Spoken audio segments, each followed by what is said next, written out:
Good morning and welcome. This is Debbie Oldham from Governance Services. Under Agenda Item 1, Councillor Buckley was nominated as Chair prior to the start of the meeting. Are all members agreeable? All are nodding, thank you. Councillor Buckley is formally elected as Chair. Over to you, Chair. Good morning, everyone, and welcome to this remote hearing of the Licensing Subcommittee. My name is Councillor Neil Buckley, and I will be chairing today's hearing. Before I proceed further, could I remind everyone that today's meeting is being streamed live on the City Council's YouTube channel. Could I ask the following members of the subcommittee to introduce themselves? First of all, Councillor Linda Richards. Good morning, everyone. Councillor Linda Richards from Wetherby Ward. And Councillor Angela Wenham. Good morning, everyone. Councillor Angela Wenham, representing the Wrong Here Ward. Thank you very much. I would like to start the hearing today by confirming that this meeting of the Licensing Subcommittee meets the requirements of the Council's constitution, even though members of the panel are in remote attendance. While items today will be fully discussed as is usual, remote attendance requires a few slight changes as to how I will manage the debate. Therefore, can all attendees mute their microphone unless I invite them to speak? This will avoid disruption from background noise. Can all participants please keep their cameras on during the hearing? All participants will be invited to introduce themselves at the start of the hearing to make it clear to public observers who will be involved in proceedings. I ask for your assistance and patience while I go through this process.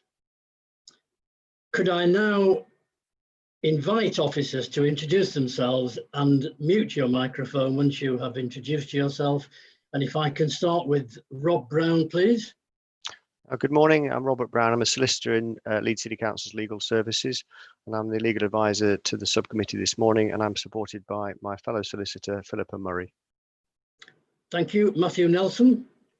Good morning, everybody. My name is Matthew Nelson, part of Entertainment Licensing, and today I'm supported by Samantha Longfellow-Pennicott. Thank you. Thank you. Debbie Oldham.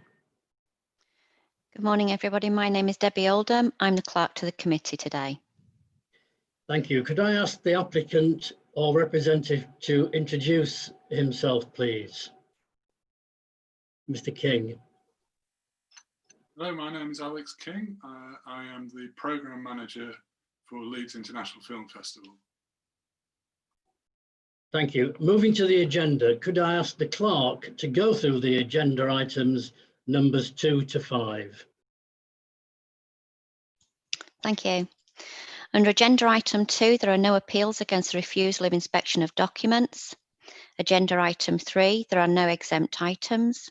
Agenda Item 4, there are no late items. Agenda Item 5, could I ask members to declare any disclosable pecuniary interests, and I'll take silence as none. Thank you. Over to you, Chair. Thank you very much. Agenda Item 6, Certification of Films, Leeds International Film Festival 2020. Could the legal advisor to the subcommittee outline the procedure for the hearing? Thank you, Chair. Members have discussed how best to approach this morning's hearing and have agreed that the simplest and most convenient way to deal with it is to go through the list of films and to stop at each or at any one of them which they wish to ask questions about, and just to work their way through the list. Could I just ask you, Mr. King, could you confirm that each of the films that that is to be shown doesn't contain any content which would more likely than not render it liable to be classified as an R18 if it was considered in accordance with the BBFC classification guidelines which were included in the pack? No, I don't think anything would be an R18. Can I just check with my colleague, Chris Fell, is the director of the Leeds International Film Festival? That's right, isn't it, Chris? Yes, hi. Good morning, everyone. That's correct, yes. Thank you. Back to you, Chair. Yeah, thank you, could the licensing officer present the application? Yeah, of course, thank you. So licensing subcommittee members are requested to consider an application to certify a total of 62 films to Leeds International Film Festival, with screenings expected to take place at Leeds Town Hall, View Cinema in the Light and City Varieties between the 3rd of November and the 19th of November 2020. Of the 62 films to be approved, members have received an advance screen to view only one film, The Sun Children, which requests a 12A rating. And the applicant has been unable to provide a screener for Liz and the Bluebird, which is mentioned in the report, which joins the remaining films requesting an 18 category. Finally, to assist the licensing subcommittee, a copy of the current BBFC classification guidelines are attached to Appendix A on page 11 of the report, and that is the application. Thank you, Chair. Thank you. Could I now invite Mr. King to present the application, please? Well, we've presented a list of films that we intend to show between the 3rd and 19th of November as part of the Leeds International Film Festival, which is an annual event which is now in its 34th year, is that right? And we show a number of films in various venues. And some of those films have BBFC certificates, and the remaining films are films that have not been or are not going to be released in this country, and they have been, all of which have been included on the list that we've provided today. We've gone for an arrangement where we've asked for 18 certificates for all the films bar one, because of practical reasons, and because most of our audience are adults anyway, and the one exception is the film Sun Children, which we've provided a screening for you to watch before the meeting that we're requesting the certificate 12A for. Okay, thank you. And now over to the subcommittee. So my fellow councillors, any questions, please?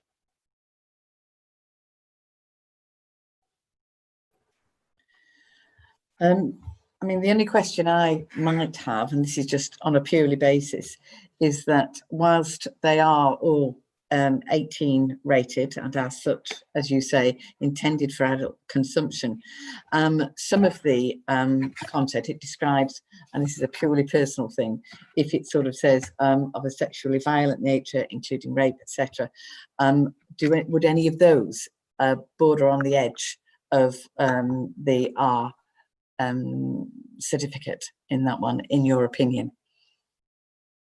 No, I don't think so.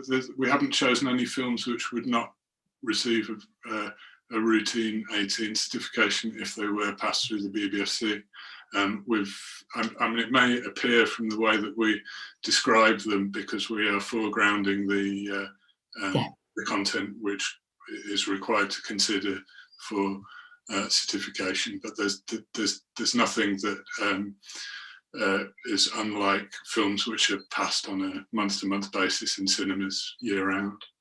Okay, well, given the fact that we haven't been able to actually view those or make a personal judgment on that, obviously, given your experience and the involvement there, I think I will be happy to take that reassurance then. Okay. Thank you. Thank you, Linda. Councillor Wenham, anything? I'm going along, listening to what's been said. He's guaranteed to us that there won't be any sort of violence or sexual behavior in the film. So if he can guarantee that, any antisocial behavior or anything like that, if he can guarantee that none of that is in the films, then I'm happy to go ahead with it. Thank you. Thank you for that. Chair, just to clarify, there will be films which do contain adult themes and sexual content. I think the point is that Mr. King and Mr. Fell have given an assurance that there's nothing which would render them as an R18, which is the the ones that would only be able to be shown in sex cinemas, basically. But if you wanted, I could go through the list and just read them out, if that would help. And then you could stop me if there's anything that you want to question. Yes. Sorry, Angela, you carry on. Yes, I would like that. Thank you. Okay. Shall I do that now then? So if we go down the list, the first one I've got on is a Lovers Discourse International Short Film Competition. And there's a short synopsis to the right. Do members have any questions about that one? Well, from a chair's point of view, Rob, I'm not going to comment on any of them because my own personal view is that having taken Mr. King's assurances, I'm content with that. But obviously, if my colleagues want to, that's entirely up to them. Councillor Richards, are you happy to proceed on that basis? I am happy to proceed on that basis because that was the point of my first question, that if they can give a guarantee that they are not into that additional category, then that is, I mean, yes, I've identified, and it was the particular issue of sexual violence and threatening, which was more appropriate in that way. So as that assurance has been given, I can't see that there is anything additional which could be gained by actually going through them on that individual basis. And Councillor Wenham, are you happy? Okay, then I would agree with that then. Okay. Okay. Back to you, Chair. Yes, the only question I had really was more of a general question, really. And Mr. King referred to everybody being adults who are likely to be wanting to watch the film and so on. And as a matter of interest, really, I was just wanting him to describe what's his audience. How would he describe them? Well, we have a diverse audience of all sorts of different kinds of people, and I should point out that there are films which are suitable for under 80s. In fact, we have a section. We have a section of the film festival which is aimed at families and young people, but that is usually a separate event that takes place at Easter, and the films in that section have already been passed in a separate licensing subcommittee meeting. And some of the films that we book with UK distributors, which are on general release or about to be on general release, are suitable for younger viewers as well. So there's that accessibility. But a lot of the films that we're listing with you today are more specialist films, which are of particular interest to people who are committed film fans and interested particularly in unusual films that aren't usually shown in cinemas year round. Okay, thanks very much indeed. Well, I don't have any more questions, and just to double check with my colleagues that there are no further questions.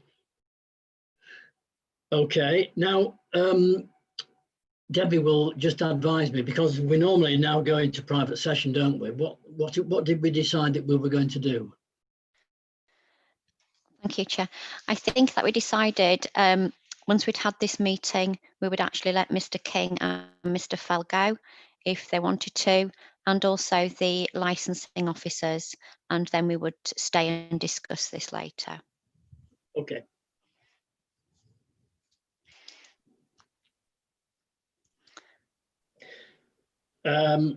Okay, so am I to thank everyone for their attendance? Are we at that stage? I think we are, yes, Chair. So if you want to thank everybody for the attendance and close the meeting, and we'll shut down the webcast. Okay. Let me do that. I'm sorry, Oh, can I ask you, I'm really sorry. I think we need a decision on the film for 12A, Sun Children. Is that approved? Or do you have any questions about that particular film? Usually decisions are sent out 5 days after the hearing, I believe, Rob, is that correct? That's 5 working days. the decision will be sent out in writing. None of the films are going to be shown in the next 5 days, are they? Are we starting? Because I see you starting on the 3rd. Yeah, the opening film, which is the one we've requested to be a 12A, if possible, is on the 3rd of November. It's our opening film. So. Right, so you need the decision before then. Yeah. Which is the Tuesday, isn't it? Yes. I was just going to say, if I can just say, officers might like to comment, but I think the inference from what we've said is that we don't have any particular problem, do we? I mean, certainly the 12A1, to my mind, does not have any of the issues which I would have raised potentially, or have raised about the others. And I think it is an appropriate film for that certification. Yeah. So that's fine. Are all members in agreement with that, Councillor Wenham? Thank you. Does that answer your question, Mr. Fell? Yes, that's great. Thanks very much. Yeah. Okay. Okay, so shall I just conclude that by saying thank you for your attendance, everybody. That does include or conclude the business for today. And as Rob has just said, you'll be informed of the formal decision